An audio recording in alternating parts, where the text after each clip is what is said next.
Hi, friends. I'm Penny Hunt, and this is Penny Heart to Heart. Day 29. 29 videos, 29 days being in my home. Short of about 3 times to run and pick up a grocery order or something similar to that. And other than that, 29 days in my home. And I'm sure you all are in a similar circumstance, most of you. I've been coming to you every day at 3 p.m. Mountain Time, talking to you about what's going on in the world and just what's going through my mind and giving you some tips and snippets of ideas that might help us through this time. Before I start, I want to remind you that I'm giving away books. If you'd like to be in the book drawing for next week's book, we started for next week, all you have to do is write in the comment line, "I'd love your book," and you'll be in next week's drawing. And then I let the winner know on Sunday. So tomorrow I'll be letting the winner know for winning the book last week. I will package them up and they will be in the mail as soon as I can get to the post office. So today, day before Easter, day 29 of being in my home, and I want to talk to you a little bit about traditions and holiday traditions. I think many people right now are maybe overwhelmed, maybe sad, maybe disappointed that tomorrow is Easter, a big holiday, and most of us cannot be with our family. I will tell you, I've had great holidays in my life. Excuse me. I remember so many Easters of wearing those funny little Easter bonnets when I was a kid, and my mom dressing my sister and I alike. We were not twins, but she would often dress us alike and dress us up for Easter Sunday. I remember my own children when they were small and going to church service on Easter Sunday and then having a big family dinner and watching the kids collect Easter eggs in the yard. And what joyous times. And we look forward to these holidays, and we have these traditions ingrained, embedded in our mind of how it should look. It's kind of like we always vision a Norman Rockwell painting for these holidays and these events, and rarely, if ever, do they ever turn out that way. Sometimes people don't show up, sometimes they're sick, sometimes the little one will fall and hurt themselves right in the middle of everything, and then there's crying and drama, and it rarely looks like Norman Rockwell. But we have our traditions, and we have certain foods that we want to make on these holidays. We have certain people that are always there in our family.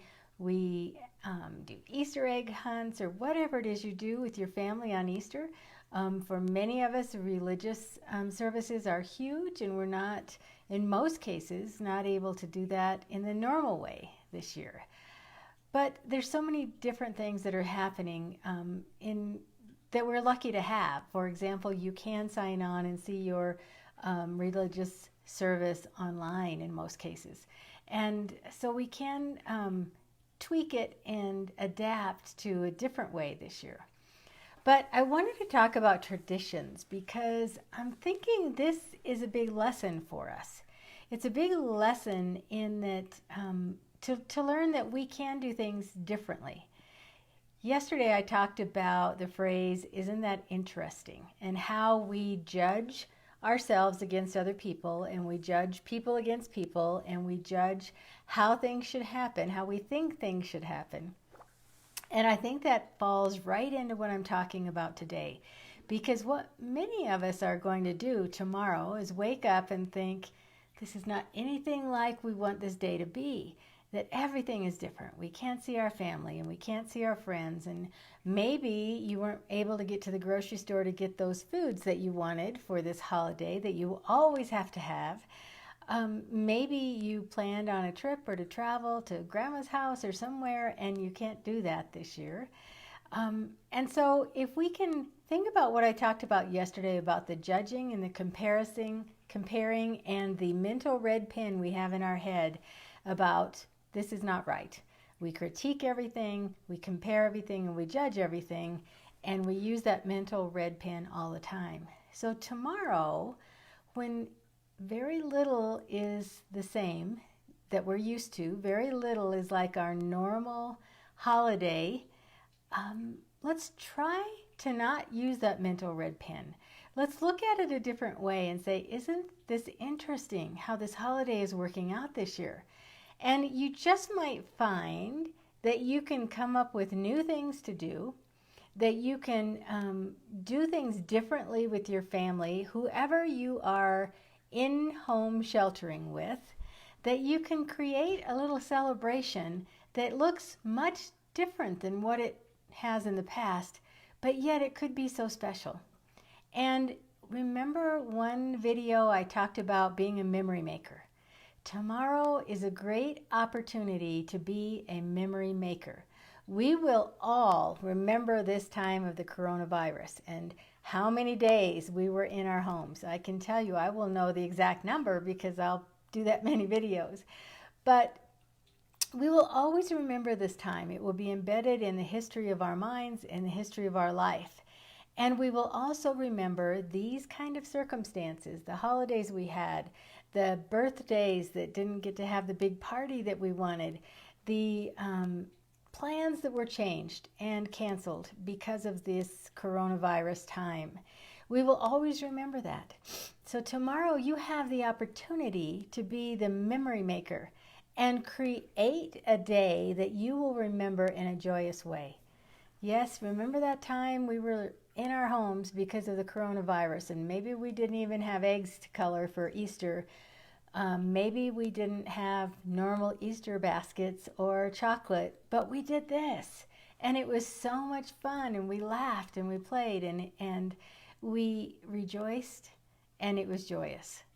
So tomorrow, I'm going to come to you at 3 o'clock. You may all be eating Easter dinner, but I'll still chat about Easter probably or something. But tomorrow, become that memory maker. Put away that mental red pen.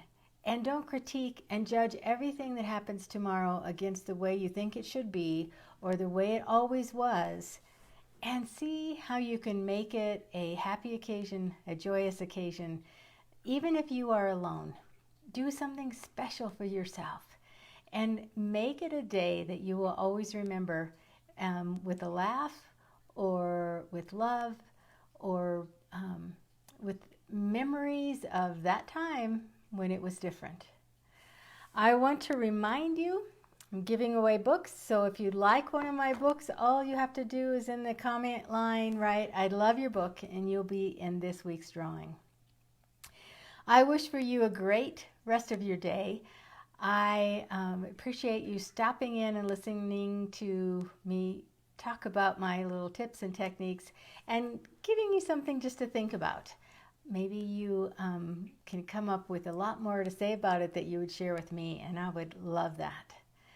Thank you so much for your time. I am Pennie Hunt, and this has been Pennie Heart to Heart. Thanks for watching.